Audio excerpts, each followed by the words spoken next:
لا يزال الخير حيا لا يزال إن في الدنيا سلاما وظلال أخبر الأيام. Kemudian selanjutnya adalah apa sih hal-hal yang perlu diketahui sebelum terjun ke dunia dakwah. Yang pertama adalah apa yang diamanatkan oleh Quran. Fas'alu ahla dzikir in kuntum la ta'lamun. Mendakwahkan sesuatu yang kita tahu, yang kita punya pertanggungjawaban atas hal itu. Jangan mendakwahkan sesuatu berdasarkan katanya, sependengaran saya dan lain sebagainya yang kita nggak punya kompetensi, nggak punya ilmunya tentang hal itu. Jadi jangan maksa bicara tentang hal-hal yang sifatnya ibadah-ibadah mahdhah, misalnya tentang hukum sholat, hukum puasa, hukum zakat, hukum haji, padahal kita nggak punya ilmunya. Bicara aja tentang hal-hal yang sifatnya kebaikan yang kita punya kompetensi. Atau kalau kita ingin menanggapi satu isu, belajar dulu tentang isu tersebut, cari referensinya, baru kemudian sampaikan. Atau kalau kita mau menjadi apa yang sering saya sebut sebagai penyambung lidah ulama. Ulama menyebutnya seperti apa? Ada satu ulama sekarang misalnya, kita dengar pendapatnya dan kita nilai bahwa pendapat itu yang benar, paling cocok kepada kita, maka kita sampaikan pendapat itu sebagai penyambung lidah ulama kepada generasi milenial. Karena kalau generasi milenial biasanya nggak dengerin ulama-ulama yang senior.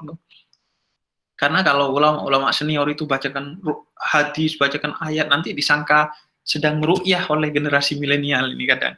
Ya, jadi kita yang sama-sama milenial ini yang lebih bisa kan untuk berbicara dengan bahasa mereka, maka sampaikan poin yang disampaikan oleh ulama itu dengan gaya bahasa milenial kita kepada teman-teman atau platform-platform di YouTube, media sosial yang kita juga punya di era ini gitu. Jadi selain punya kompetensi juga kita juga tadi yang saya bilang adalah jangan memaksakan berdakwah di sesuatu yang kita nggak punya kompetensinya. Kemudian yang kedua, sebagaimana dikatakan Allah, ya ayyuhalladzina amanu lima taquluna ma la taf'alun. Kabura maqtan indallahi an taquluna ma la taf'alun. Jangan berdakwah keluar dulu sebelum berdakwah ke dalam. Berdakwahlah dulu ke dalam diri kita sendiri. Karena tugas utama kita dalam Al-Qur'an adalah ku anfusakum wa ahlikum naro, jaga dirimu dan keluargamu. Jadi jangan mendakwahkan sesuatu yang kamu tidak melakukannya atau minimal kamu tidak punya komitmen. Kan kalau tidak melakukannya mustahil, karena manusia itu mahallul khata' wan nisyan. Manusia itu tempatnya salah dan lupa.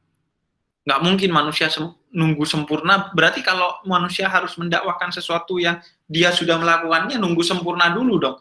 Mau bicara jujur, dia harus menjadi pribadi yang jujur dulu. Mau bicara amanah, dia harus menjadi orang yang amanah dulu. Padahal manusia nggak bisa menjadi sempurna seperti itu. Karena itu yang terpenting punya komitmen. Kalau orang mau mendakwahkan kejujuran, minimal dia punya komitmen untuk menjadi orang jujur dan selalu jujur dalam setiap tindakan dan perkataannya. Meskipun sesekali gak jujur, hilaf dan lain sebagainya, gak ada masalah. Yang penting punya komitmen. Jangan Anda Anda misalnya perokok, tapi mendakwahkan untuk tidak merokok kepada orang lain. Mendakwahkan tentang keharamannya rokok. Nah, itu yang disebut lima taquluna ma la taf'alun. Kenapa kamu mengatakan sesuatu, mendakwahkan sesuatu yang kamu nggak punya komitmen di dalamnya. Jadi kalau kamu nggak punya komitmen di dalamnya, jangan mendakwahkan itu. Karena itu dakwah yang pertama adalah ke dalam. Kalau kamu mau mendakwahkan kejujuran, dakwahi diri dulu. Pastikan kita punya komitmen tentang kejujuran. Mau mendakwahkan rokok haram, minimal diri kita dulu didakwahi sampai kita punya komitmen untuk tidak merokok. Itu yang kedua, yang penting untuk menjadi hal-hal yang perlu kita ketahui dalam ketika kita mau terjun ke dunia dakwah. آمنا في وصال قم بنا وانظر لآيات الجمال.